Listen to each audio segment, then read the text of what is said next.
6 men come inside the apartment. I think it's 1 bedroom if I'm not mistaken. Arseny is barely awake. He goes into the living room. The guys start a search. They throw down books, they go through things, they go through electronic devices, they ask for passwords. The laptop, the one that Arseny was using, didn't have a password, but his tablet and his phone did, so they confiscated those. All this time, Arseny is sitting like this. Like, his hands are on his knees, and he's just like sitting quietly. He's 15 years old and looking down. A freaking child, okay? And 6 men are going through his stuff. They started to interrogate him, ask him questions about the flyers, about his political opinions, about his views, and, sorry for being animated, about a keychain that says, "I love Alexei." They ask, "Is this Alexei Navalny? Is this about Alexei Navalny?" He says yes. They started to interrogate him some more. Some were very harsh with him, some were somewhat calm. Again, remember, he's 15 years old at this time. And these grown-up, I'm just gonna say this. I feel if an adult man is treating a child like this, he must have some, how do I even say this? Complex? Some interests that are not acceptable by the society. Welcome to Refugee from Russia podcast. If it's your first time, I'm very happy to have you here. I was raised and I grew up in Russia. I am a native Russian speaker, and today I want to tell you a story. I practically locked myself in the house for 3 days just to research this story for you. One of the earliest memories that I have as someone who lived in Russia for her whole life is this memory at 3 a.m. I'm at home. I wake up because of the screams. There is a lady in my yard. I don't know if the word yard actually makes a lot of sense, but let's say in the block, same block as me, where we were living. We actually share a yard. That's why we say that word. She screams because her husband is beating her up. I wake up my mom and I tell her, Mom, can you call 911? Obviously, there's no 911 in Russia, but the equivalent of 911. She says, honey, go to sleep. I don't go to sleep. I am hysterical at this point. I'm crying. I cannot stop. Mom, please, call. The lady, he's gonna kill her. Then she tells me, honey, we don't call the police. They don't interfere in domestic matters. So at that point, anytime I would experience injustices like this around me, I would protest as a child. I would cry. I would be hysterical. And as an adult now, I wonder why children react so differently to injustices than adults. It turns out it's because children's frontal lobe or prefrontal cortex is still developing. You might think, as an adult who is fully developed, able to make judgments, able to make conclusions about complex situations, would be the one who is more fast in reacting to injustices. In fact, it's the opposite. Because children are emotionally pure and they react strongly to perceived violations of fairness. So if you are a child or a teenager and someone tells you, hey, shut up, your prefrontal cortex is not even developed yet, I encourage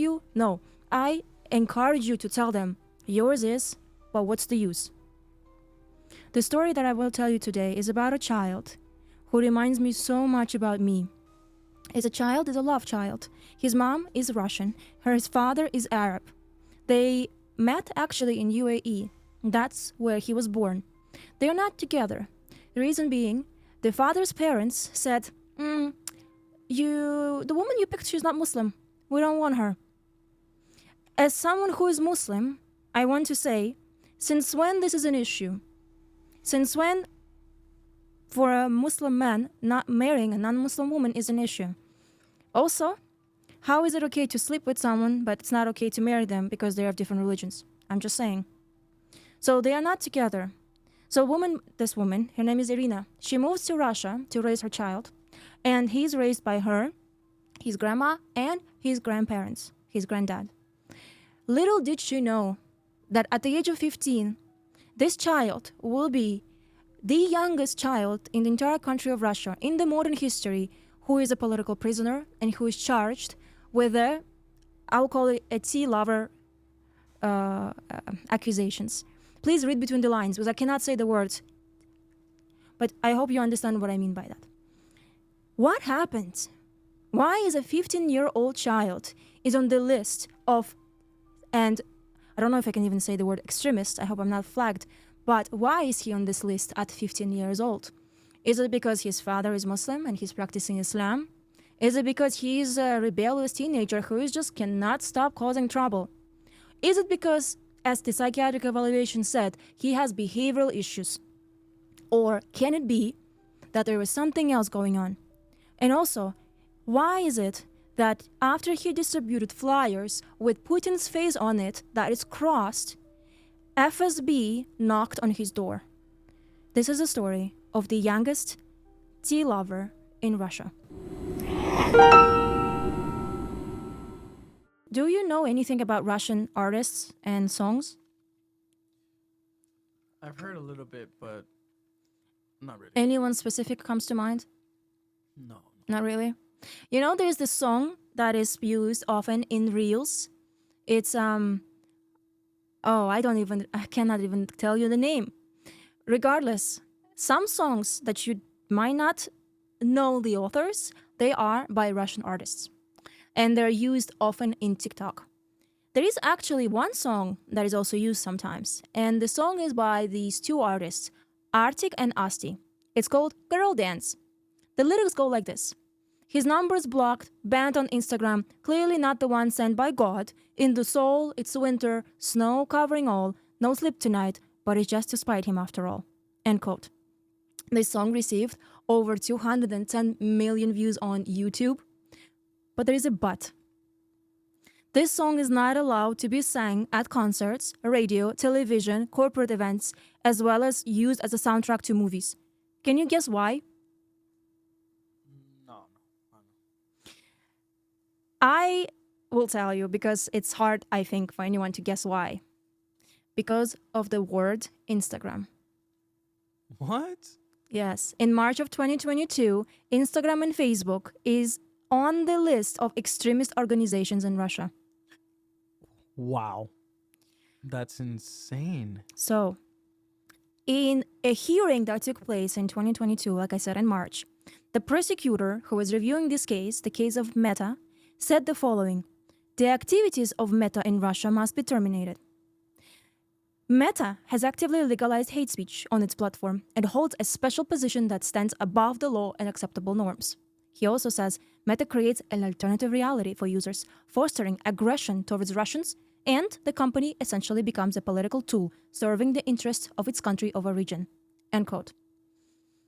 So, if you want to use Instagram or Facebook, you can use VPN, of course, to bypass the law, but it's up to your discretion. Because if you're caught in the act and the government opens up a case against you, you can be fined at amount of 3,000 to 7,000. You can be imprisoned from 3 years to 8 years. And on top of that, if you ever mention Instagram or Facebook in a YouTube video, you have to add a disclaimer about their status. And if you don't, you are in trouble. And this applies not just to the word Instagram, but also to the slang like Insta. Wow. Anything that refers to social media like Instagram and Facebook has to be added, has to have a disclaimer, except for WhatsApp. Because WhatsApp, it belongs to Meta, but I believe the rationale is that you can't propagate or you cannot spread propaganda on WhatsApp. Interesting. Although if you have relatives that are like much older and you watch their stories on WhatsApp, some might even argue and say, hey, they're sharing their political views on WhatsApp stories. But officially, WhatsApp is not part of the terrorist or extremist organizations in Russia. I don't know. Cannot say probably the word terrorist. I don't know. Tea lover. Yes, there you go. Who else is on the list of tea lovers? Well, the child in today's story. His name is Arseniy Turbin. He is 15 years old. He was born in Dubai, like I said, to an Emirati guy and a Russian woman. And he was raised in Russia by his mom, his grandma, and his grandpa. He was different from other children from a young age. That's what Irina, his mom, says in an interview to Novaya Gazeta. She also says, when he was little, he used to take me to the bookstore and pick out his own books. He loved encyclopedias. He would walk around, read the summaries, and choose what to buy. Later, he became interested in physics, started conducting various experiments and connected some antennas. I didn't understand any of it, but he would watch some pixels on the TV and observe how they changed. End quote. This boy also really liked cartoons. One of the favorite cartoons that he watched was Smeshariki, and the other one was Pixiki. I don't know if kids in America ever watch these cartoons. No? Negative. So these cartoons inspired him to learn about space. I watched those cartoons actually. I really like them. They're very innocent. They are, if you ever seen Masha and the Bear? No? Fun fact. Okay, so fun fact. Masha and the Bear is this Russian cartoon, right? It's Google the most watched video on YouTube. I will tell you what it is. It's Masha and the Bear. That's crazy. Masha, one of the episodes of Masha and the Bear, exactly. Nonetheless, I digress. Arseniy, he had a very strong sense of justice. Anytime classmates would get their grades lowered unjustly, he would speak up. Conversely, if his classmates would get the grades artificially inflated, he would speak up. He also was an avid reader. When he was in 6th grade, he comes up to a girl on a sports field. He's like, "Hey, how are you doing?" "Good, good. You?" "Good." Then he goes, "I'm reading this novel by American author Jay Walker. It's called The Circus of the Physics." And he was trying to have a conversation with her about that. She's like, probably, okay. She's in 6th grade. She doesn't care about physics that much. Then his mom tried to explain to him, "Honey, try to have conversation on other topics, like everyday stuff." I quote, she says, "I told him, if you are interested in physics, doesn't mean she is." To which he says, "Mom, it's useful to know stuff like this for general knowledge." Which I find hilarious. So, a very, very smart and bright child. In 6th grade, he was studying at a school that later became a nightmare for him. He started to get extreme bullying and experienced racism. This is what Irina says about him. But before I read the comments, I actually want to show you guys his picture. I also want to show you his picture very quickly. Give you an idea what he looked like. Oh, okay. So that's him in 6th grade. He looks like a little bad kid. Yeah. He looks like So a little kid that, runs around Yeah. and does bad things. yeah, so 6th grade. This is what his mom says after he started to get bullied. Arseniy has a dark complexion and black hair. And this boy started mocking him, calling him names like the N-words, black. So I decided it was better to transfer my son to a parallel class to avoid further trouble. To which Arseniy would answer, "But mom, I'm a Russian citizen. Why are they treating me like this?" End quote. In an interview that Irina, his mom, did with Media Zona, which is a publication in Russia, she says, "The nightmare began. His classmates started ruining his belongings, breaking his pens and pencils, stomping on his notebooks. I bought a small combination lock for his backpack. In response, these kids used the lock and locked Arseniy in the classroom, surrounded him, and tried to beat him up. He came home later, covered in dirt and dust, and told me he didn't know what to do. He just grabbed a belt and tried to defend himself. There were 3 of them, and there was just him alone." End quote. She also says that same day she comes across the bullies that attacked her son. And she says, "Why did you do this? Why are you attacking my son?" To which these little shits, excuse my French, they say, "Oh, we can beat him up. Nothing's gonna happen to us." The teachers contributed to the violence by not saying anything. But there was one specific human piece of garbage, his homeroom teacher, and I apologize for sharing my opinion. I think it's already clear where I stand in this story. That said, I did do extensive research, so you guys gonna get all the facts and details. You can form your own opinion. I formed mine. So, before anybody in the comments says that you're not partial, I am impartial, okay? That you're not impartial. I am impartial. Nonetheless, I digress again. So, his homeroom teacher, apparently, she was expected to get money when the child was transferred to her class in order to welcome him. Irina didn't know about this tradition, and when that happened and the boy started to get bullied, she was like, "What's going on? Why is he bullied?" Later, though, she gets a confirmation that, yes, this woman was expecting a bribe. Someone actually showed her a text message, an exchange between this human piece of garbage, and another person where she says, bully him. This is verbatim, bullying him. He's alone and there's 24 of us. Wow. We will continue a little bit on this and then I will move on, okay? I can't skip, and I need to mention the director of the school because you need to know this as well. Director of the school, and her name, Ziborova, I don't exactly remember her name. So if I will post it actually here somewhere on the screen. She said, Arseny is lying. Whatever he tells us going on in the school is not true. The boy is lying. And by the way, she says he has mental health issues. Wow. Now, whether he had mental health issues or not, we will talk about this later. As I mentioned, there was a psychiatric evaluation about his behavior, and one of the doctors actually concluded he has a behavior disorder. But let's put a pin on this for now, okay? One time, he was in... Okay, I'll just tell you.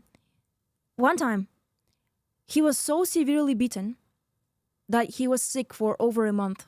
So this is what happened. His classmates lured him into the basement. They beat him up. They threw him in the outdoors. It was winter -19, and left him there. This is what his mom says. Exact words. She says, he was lured into the basement where the technology class was. They began beating him. Beat up him with legs. It was -19 outdoors, winter. They threw him outside, through the emergency exit, and locked the door. My child got sick. He was sick for a month, end quote. Then, why did I say my mom? This is very it touches home. It touches home. What? Oh, no, okay, go. we can't help. We have to add some humor in this because it's ridiculous. So his mom, she transferred him to another class. Again, the bullying didn't stop. Then finally, for the third time, he was transferred to another class and things calmed down. He actually really liked his homeroom teacher. She was a geography teacher. And you see how important it is to have a good teacher? Once he had a connection with her, this boy went to an academic competition in economic geography and he took the first place. So like never estimate the vibes and the connections the children have with their teachers. It's super important. Maybe that's why I hate chemistry. My teacher, I'm sorry guys, I'm digressing. My teacher slept with my classmate. Yeah, I was in 11th grade. Interesting. I don't know if I was supposed to tell this, but... Scandal. Very scandalous.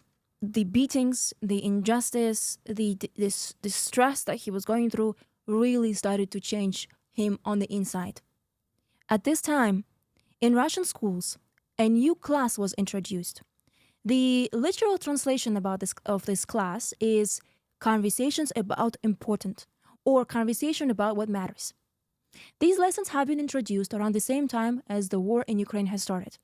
On their official website, it states, every Monday, the first lesson in all schools and vocational schools across the country is dedicated to conversations about important matters. The main topics focus on key aspects of a life in modern Russia. So, I looked through the curriculum. There's a lot of content on there. Some content is even about the machine learning and, deep learning, so which is pretty cool. Arseny, one time he calls to the studio of this Russian television called TV Rain. He introduces himself, and he starts talking about what's important. He actually calls this lessons about what's not important. So he begins by saying, at the previous class, and the host interrupts him, at the previous class? You in school? Small notes. The word school is not used loosely in Russia, like in America. In America, school is college, university, etc. In Russia, no. Elementary, high school, middle school. That's it, school. Everything else is different things. Anyway, she says, you're in school? He's like, yeah, I'm 14 years old. He continues, during this lesson of what's not important, we were shown a propaganda video. Listen to this. As someone who's an American, listen to this. During the propaganda video, there was a police and traffic control. They came in. The video showed how 70 years ago, America had a plan to destroy Russia and make it all fall apart. They also said that Americans are trying to corrupt Russian people. In short, he says, complete nonsense. The most upsetting part is that people fall for it. They don't even notice the faults of Putin. He continues, under Putin, the same corruption exists, but on a much higher level. Human rights are violated in the country, and there are many such problems that need to be addressed. End quote. I'm gonna play this clip for you, so you know I'm not making this up. This is exactly what he said. Урока разговоры о неважном, я их так называю. Значит, на прошлом уроке нам показывали агитационный ролик, где рассказывается... На прошлом уроке вы ходили на этот урок? Стоп, вы школьник? Да. Ой, а мы не знали. Вот так, значит, что? Можем разговаривать со школьниками? О неважном нам показывали агитационный ролик. Now, this clip, when the teachers saw on his YouTube channel, the child, at this time, he was 14 years old. He also has a YouTube channel, like you did when you were 14. They asked him about this video. They called mom in, and they had to take it down. On June 1st, Arseniy emails to Legion of Freedom for Russia. Here I have to give you some context who they are. Freedom or Legion, or let's call them Legion. Okay, that's easy. Legion, just like other groups like RDK and the Battalion of Siberian, are groups that are fighting on the territory of Ukraine against Russia. These groups comprise of Russian citizens. So this is a fascinating topic. I could make another video about this, especially how come that yesterday's peaceful protests, IT specialists, business owners are now military men fighting against their own country. Now, this group, he emails them on June 1st. This is what he says. He says, actually, I'm so sorry. Let me just tell you first. On their official website, the Legion, what they call themselves. Like, who are they? Okay, for context. And then I will move on. They call themselves the Legion, Freedom of Russia. They say, we are an independent unit of Российские. This word is different from Russian. Российские means people who are Christian, Muslim, Jewish, whoever is living in Russia. They are not a nationalist group, by the way. So that's a big difference, I have to mention. Anyway, so we are volunteers. We believe in the future of a free Russia. We are convinced that only through armed means can we overthrow Putin's usurping regime, etc. So the point is clear. This is a group that has weapons, and they are citizens of Russia, and they're fighting against Russia on the territory of Ukraine. Okay, got it. Moving on. On June 1st, Arseniy emails the Legion, and they email back and said, what city are you from? What do you do for work? And what are you willing to do? He replies, I'm from Livni, Orlovskaya region. I'm willing to give out flyers and fight Putin's regime, end quote. Then, in a follow-up email, he says, and I also has an idea on how to free Russia from Putin, end quote. The coordinators of Legion emailed him back and said, give us your Telegram and your contact information, and we're going to begin the work. Now, they also told him, we're going to send you a form, fill out that form, and send it back to us. Keep this in mind. This is going to come into play later, okay? His mom, Irina, says about this the following. The requirement was to fill out all fields. Need to send it with a photo of your documents. The son tells her, Mom, I got scared. So much information. I will send it God knows where, God knows to who, and I don't know where my information will end up. So I quit. At this time, he's still 14 years old, okay? Also keep that in mind. After Arseniy quit the idea of joining the Legion, he began thinking about, well, how do I express my frustrations then? One of the ideas he had is to find some sort of flyer to print out. And he found something on Google. I think it's the first thing that comes up. Anti-Putin flyer. He finds it and he prints it out. This is what the flyer says. It says, he ordered to poison, shoot, put in jail his personal enemies. He dismantled and appropriated businesses that caught his eye. He stole from Russia and hid the stolen goods among his friends. He placed bootlickers in key government positions. He built himself palaces and yachts, Do you need a president like that? So that was the flyer. One side, the picture, other side, these bullet points. He also printed, on his VK, do you know what VK is? No. VK is like a Russian version of Facebook. Interesting. Yeah, so on his VK page, he also put a picture of Putin, crossed out, and in his status, he put, I believe, Democrat, liberal, and a fan of Real Madrid. Ha! Mm-hmm. So now what he did with this flyer, he went and printed it out. I think it was like 100 copies. And he just distributed it in mailboxes in the neighboring houses. And then he comes home. Another way of expressing his frustration, one sec, was to go on a one-man protest. Or actually, I should say one-child protest.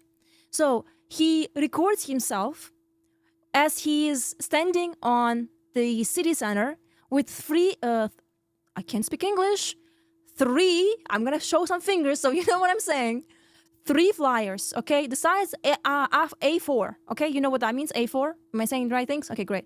So the first flyer says, I'm against Putin. The second one says, free Alexei Navalny. I think you know about Navalny, right?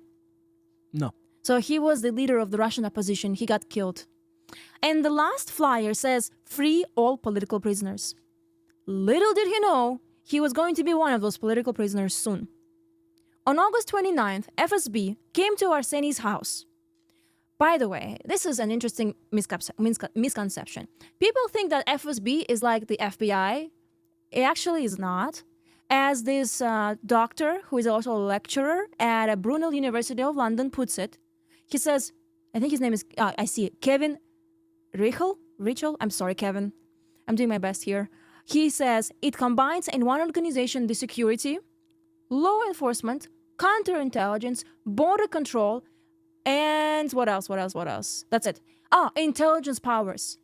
I think in other countries, those are all different organizations. But in Russia, they are like a package deal, you know? Interesting. You get all of that in one organization, FSB. Okay, So okay.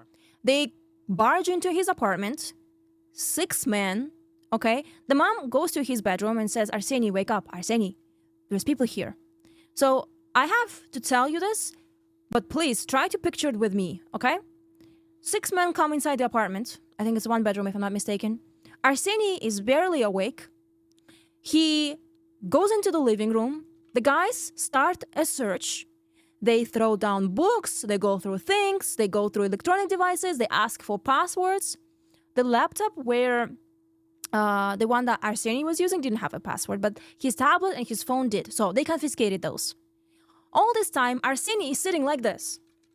Like his hands are on his knees. And he's just like sitting quietly.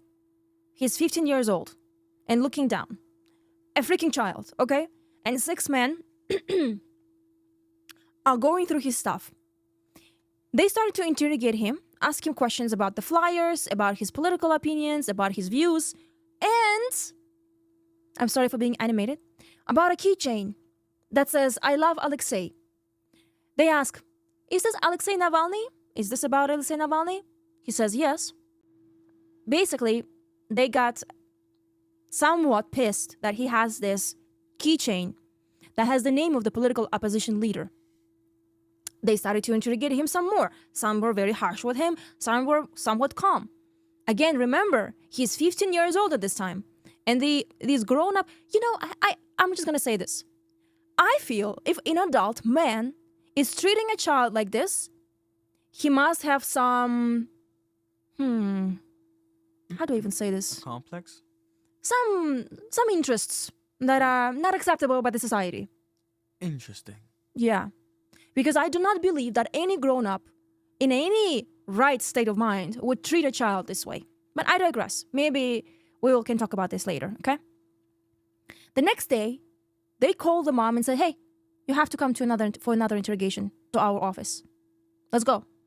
So she goes with the child, and they have an extensive conversation. Now, first off, the mom did go with the child, which is great, because you can't. If you're a minor, you can't go without your parents.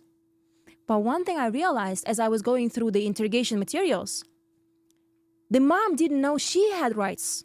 For instance, she had rights like interrupting the interview. If the interview and the way it's being conducted is not in the best interest of the child, she can say, stop it, I have to have a lawyer.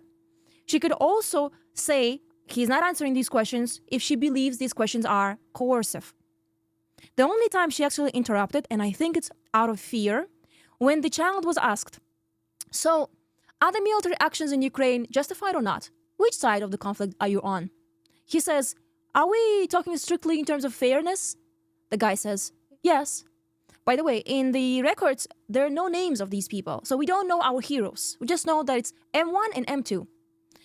Then the boy Arseny answers, well, would be with Ukraine. His mother then quickly interrupts and he says, well, special operation, special military operation. And then she says, the boy was arguing that everything we were doing was right. And he started delving into the topic and began studying history. In case you're wondering, why did I say special operation? It's because according to the official governmental position, you cannot use terminology such as war. And you must call the events as special operation. In case you didn't know. So now let's go over the questions. I'm going to read you some of them verbatim. If you have low attention span, you can skip it because there's going to be a lot of other details. And I'm going to be referring to this as well. But for anyone who actually wants to know more details, I'm going to go through some questions. Some of the questions were asked. Do you have friends at school? He says yes. The kids that you talk to, are they girls or boys? Boys. Boys, right? Yes. The boys that you talk to, what are their interests? Who can you name? That was the beginning of the interrogation. They wanted to know, I guess, the circle that was influencing him. I would say that was the intention. I'm not a freaking magician. I can't tell what their intentions were, but I'm assuming they just wanted to know the people he was hanging out with.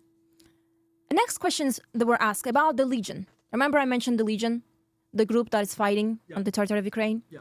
So they're asking, they have a channel, right? And they're wondering how many followers they have, things like that. He says, well, there are 200,000 followers. And they are in awe. They say, wow, that many? He's like, yeah. Like, oh, that's a big channel, yeah? Yeah. And they have a movement within the Russia too. So you can already tell this child is just trying to tell everything the way it is. He is not shy. He is not, let me just think about this. He is not trying to conceive an information. He's just saying things the way they are.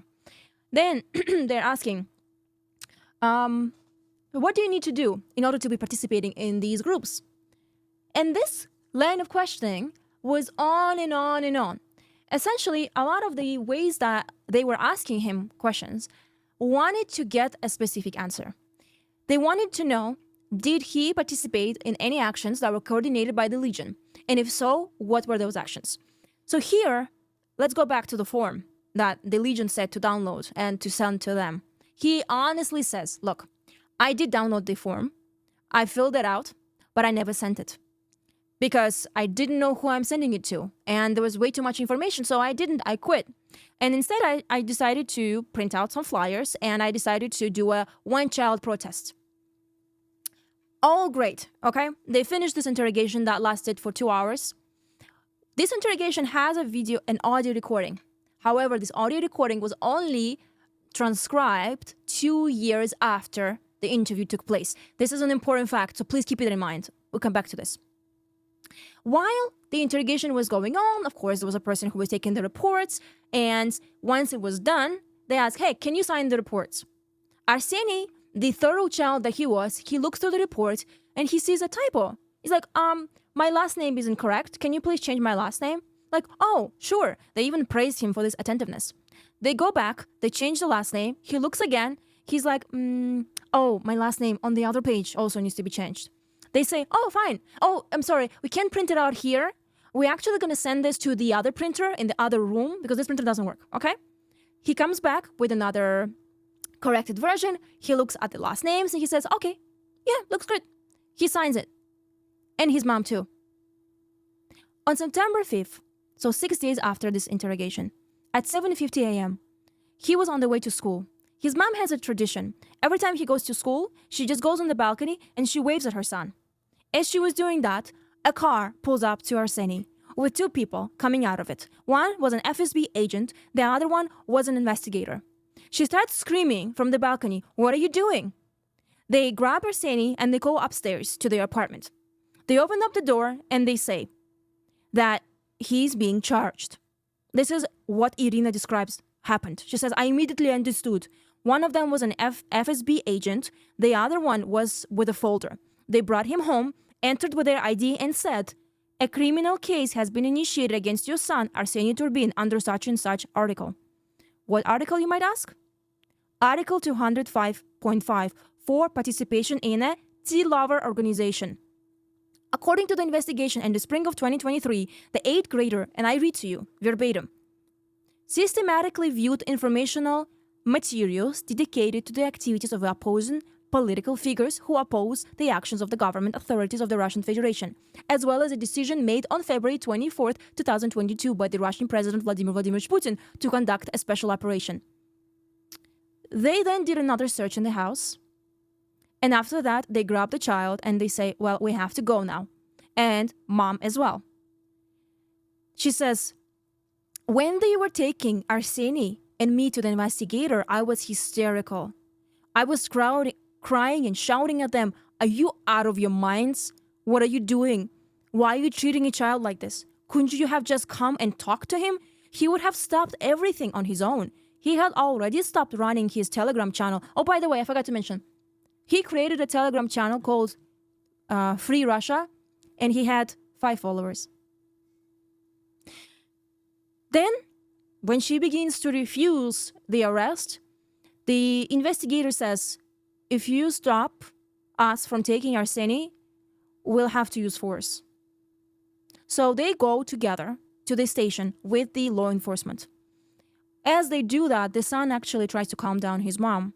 He says, "Mom, please calm down. Everything will be okay. I did not commit any crimes." What happens next? Next, the investigation begins. He was going through another level of interrogations. I believe his mom was there as well. And he was placed in a temporary detention facility. The next day, prosecutor asked to send him to CISO. The judge declined. What is CISO? I will tell you what CISO is, okay? CISO is a place in Russia. In other words, you can call it a detention center. This place where accused go, both minors and adults, before the trial or before the verdict of the trial. Oftentimes, when people are in detention centers, it really depends on where they are in the country. But generally speaking, the conditions are pretty rough because CISOs are occupying prehistoric Soviet buildings. Some CISOs just recently, like 2 years ago, had heaters installed. Other CISOs have like rats running around. Wow. Some of them have, So they're like projects. you can kind of call them that, but for, I guess, criminals, the detainees. Yeah, the one I mentioned that just recently had, I'm sorry. There was the one that recently had hot water. That one is called Lermontov CISO. That one just recently had hot water. There's another one, it's called Batyrka. The unheated rooms are used as punishment cells for the detainees that are especially rile. Now, in CISO in 2022, the number of minors was 14,214 people. Wow. Did I say it right? 14,214 people. Yes. I don't know out of those people who are there for political reasons. Unfortunately, I didn't find information. Also, you know how you can get on bail? Yes. I also didn't find any information about people, or minors specifically, going on bail. So that's kind of concerning. I wish I did. Wow. Yeah, because then you have to stay there. Yeah. And you are with adults. There is no special area for children. So minors and adults are together. Once the judge said no to the prosecutor's ask to put Arseny in CISO, he was put on house arrest. He was allowed to go to school though. That said, he wanted to see tutors. At first, he was not allowed to do that because he had no time allocated for that. Then they gave him 2 hours. 2 hours to visit tutors, okay? However, if I told you his school life was horrible, that would be a gross understatement. Understatement of the century. If before was bad, let's imagine now when people find out that he committed a crime against the government and that he's a supposed tea lover. What happened after he went back to school? This is what his mom says. He says going back to school became simply impossible. The teachers turned it into a nightmare. There is this teacher, Elena Alexandrovna Kuksa. Even her last name is horrible. The advisor to the director of educational work. She was showing some papers to the students which supposedly said things about Arseny. The principal and the deputy principal went around the classrooms and announced, "There is a boy in the school, Arseniy Turbin. Don't interact with him because he's been declared a foreign agent." Foreign agent. Oh my God! At this point, just call him a spy. That sounds sexy. Right. That's actually very cool. Spy kid. Right. Not an insult whatsoever. But it's not the worst thing that happened to him, actually. He actually wasn't declared any sort of agent at this point, but the way they described it, the teachers, is that he is dangerous because he went against the government and he is speaking against Putin. I'm gonna show you a piece of paper right now on the screen. A piece of paper that was attached to his back once he went back to school.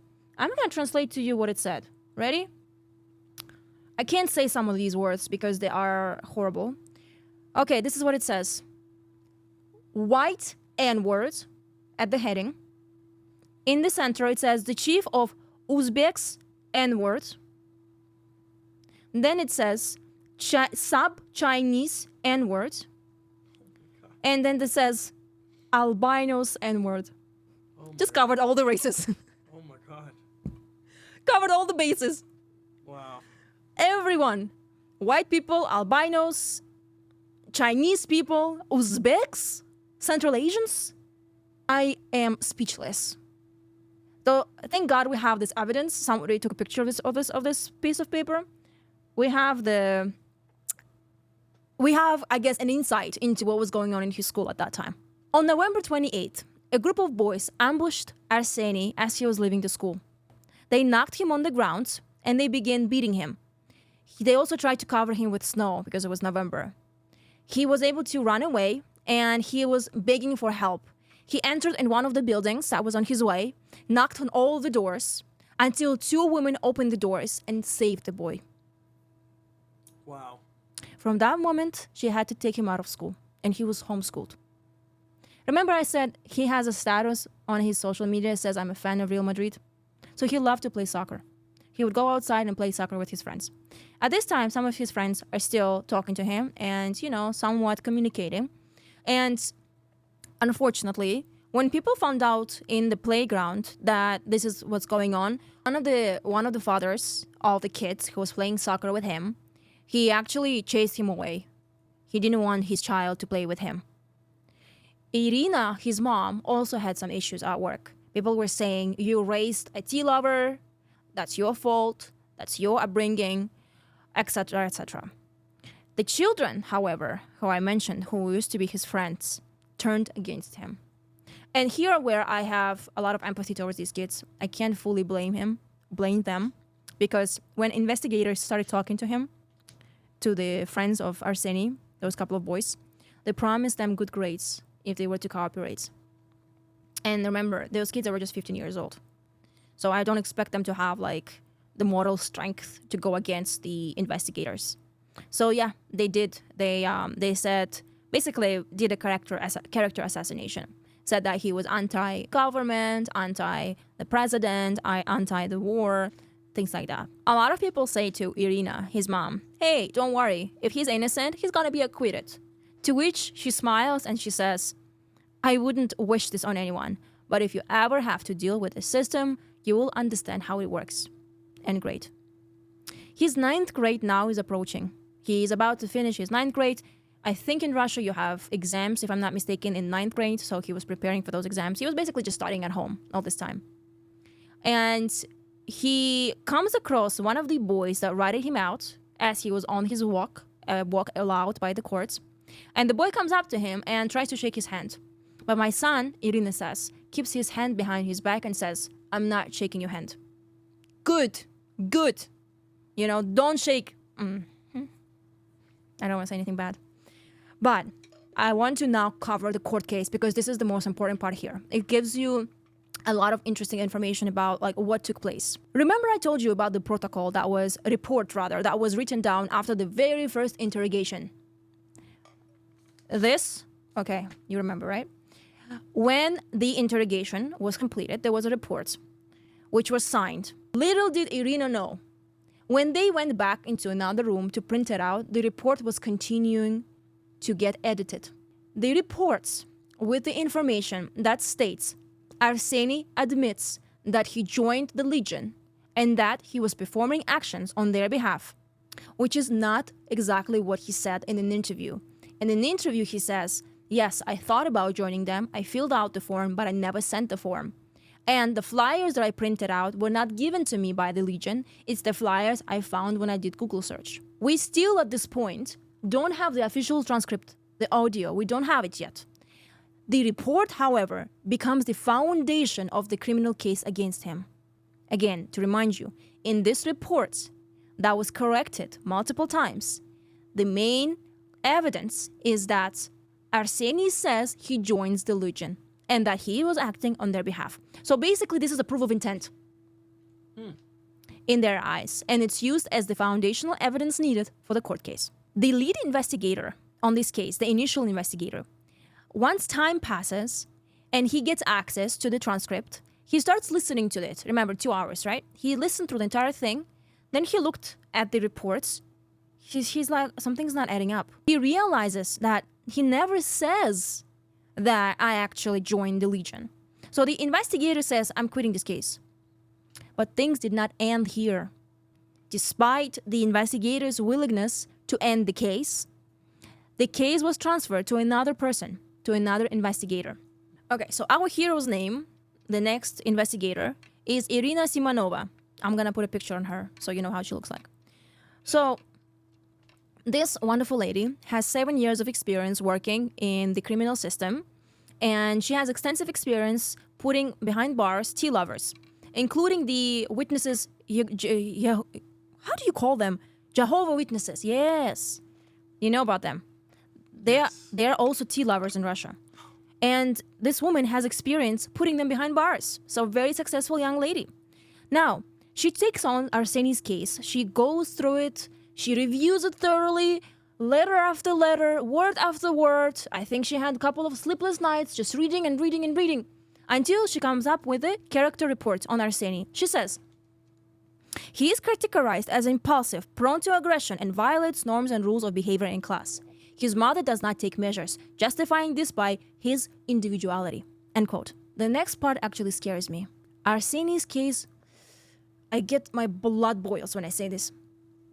Arseny's case was heard at military court. At a military court. Wow. A teenager, a child is being trialed at a military court. Wow. A lot of cases in Russia are being trialed behind closed doors. Thankfully, with the case of Arseny, we have a lot of information to go off of. We have the witness statements. We also have the information on how long it took before the verdict came out. And we also have information about what was the evidence behind the final verdict. So, let's go over it one by one. First of all, Arseny pleads not guilty. The prosecution, can you guess how many years the prosecution asked for him? At least more than 10? 8 years. Oh, okay. So, not bad. The prosecution asks for 8 years for a 15-year-old child. All right, now let's go over the witness statements as well as the evidence presented at the case and some of the other information that's important. The hearings were, I think there were four hearings took place. Also, there is no jury. I don't think military courts ever have juries, regardless of the country. So, in this case, there were no juries. The first deliberation starts, and they go over the evidence or the intention, the proof that he was going to commit a crime against the government. So this is important. In the next and the third and the fourth hearings, they went over witness statements. So let's start with witness statements first. Who were the witnesses? The first witness, Valentina Ivanovna Abramovna, she was a witness that testified that, yes, the child, Arseniy Turbin, he did make statements against the government. This is what she says. Turbin's statements against the government, the current government, and the president of the Russian Federation, and that she's aware of those statements. Who is she? Well, she's a 58 years old woman. She's a Russian language and literature teacher. I'm so fascinated. Why are you both a Russian language? No, it is how it is in Russia, actually. Never mind. You can be a teacher of both Russian language and Russian literature. The next witness, her name is Alina Nestorova.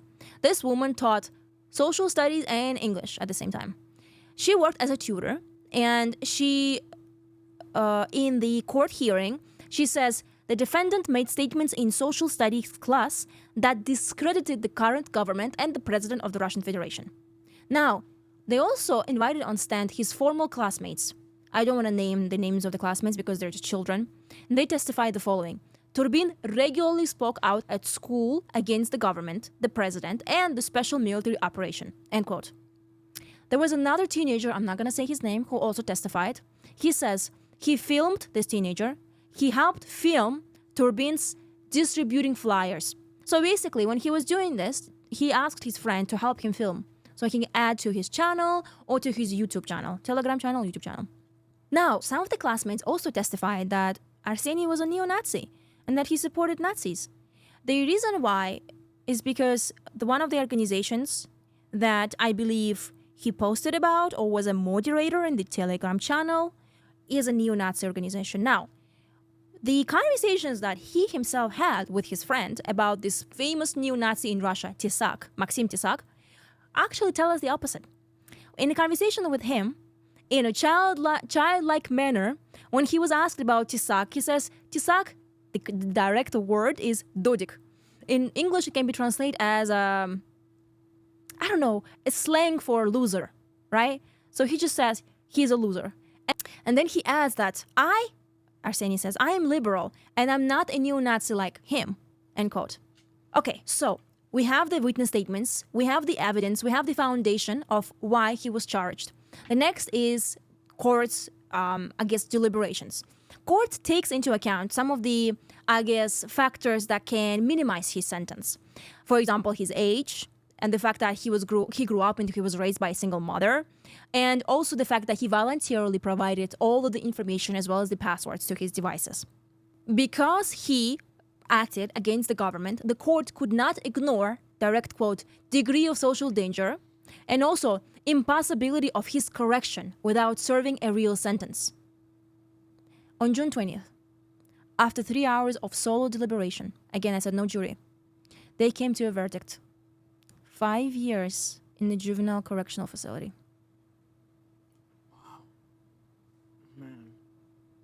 On the basis of participating in a T-lover organization, Part 2 of Article 205.5 of the Criminal Code. This is what Irina says. As soon as Arseny heard the sentence, he began crying really hard. He hugged me and he said, Mom, I'm sorry for letting you down. I honestly didn't know I was breaking the law. End quote. He was immediately taken to CISO, where he was waiting for the appeal. In CISO, the treatment of minors and people who sit there, remember adults too, depends on their sentences.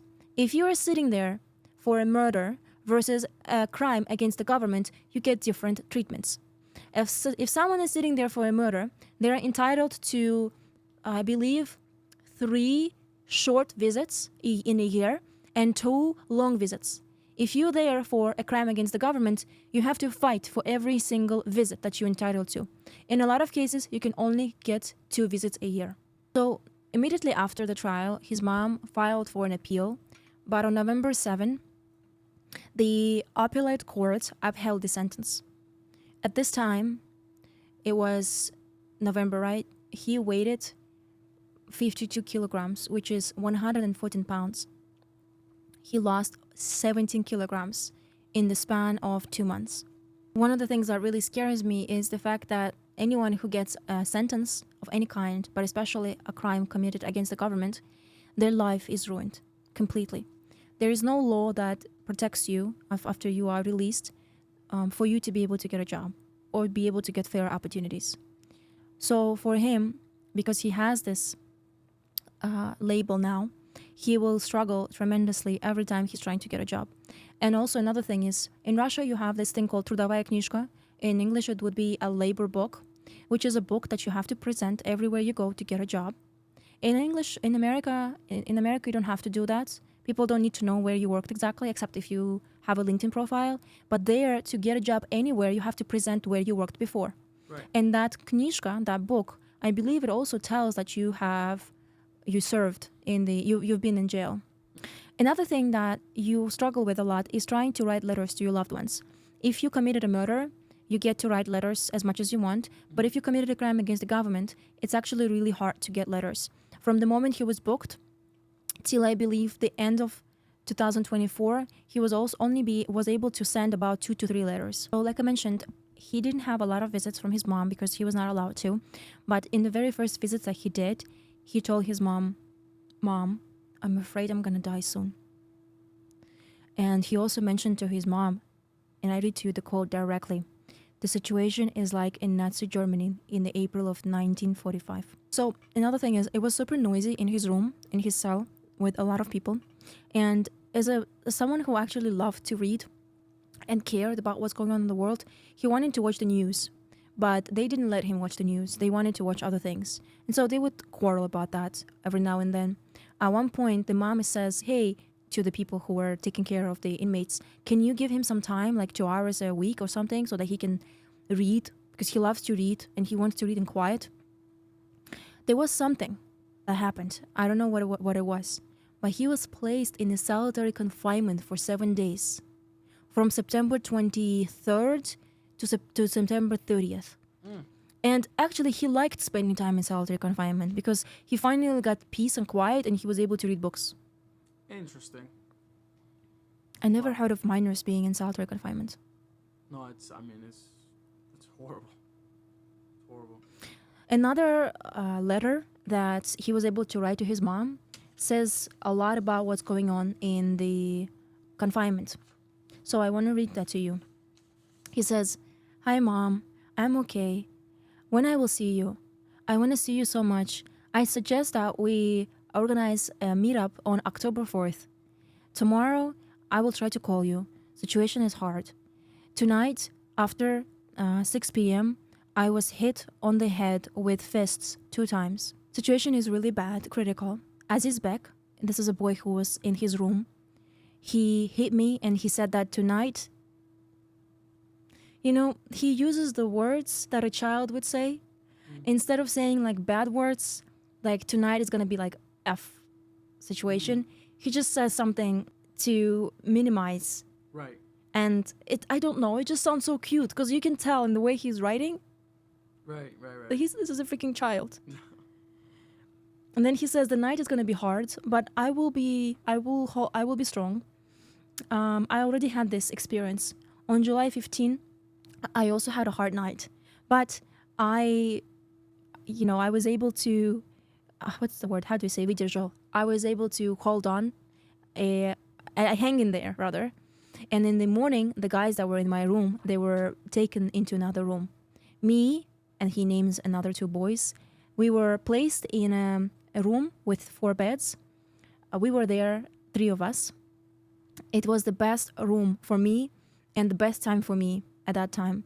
Mom, and this is really breaks my heart. Mom, I love you so much. Forgive me, please, for everything. I am in a big debt to you.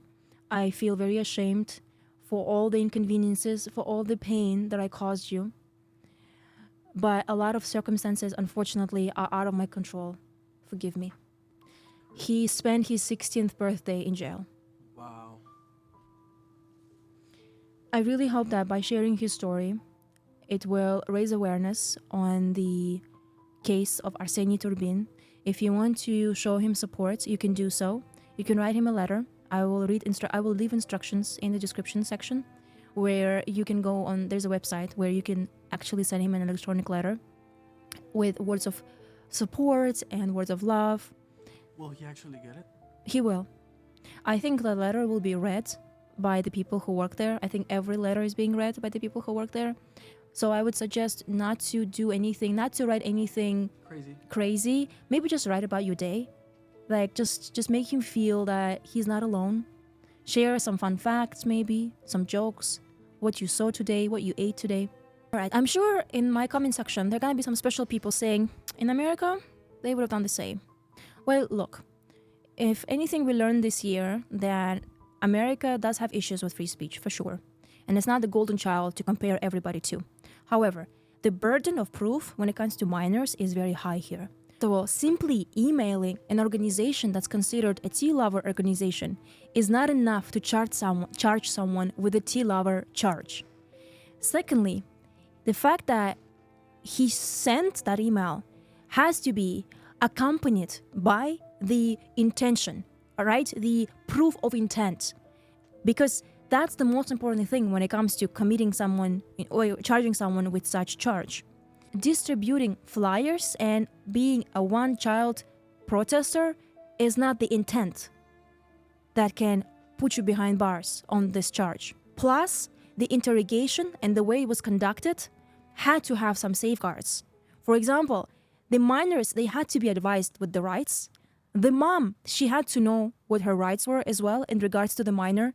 And altering evidence or coercing a confession, as it seems to happen in Arseny's case, would likely render the case inadmissible in courts. Not to mention, no minor would be trialed in the military courts. That's unheard of. So, because civilian matters, they are trialed in civilian cases, in civilian courts. Yeah, so there you have it. Please share the story if you think it's worth sharing. Leave a comment. Let me know what you think. And I'll see you in the next one.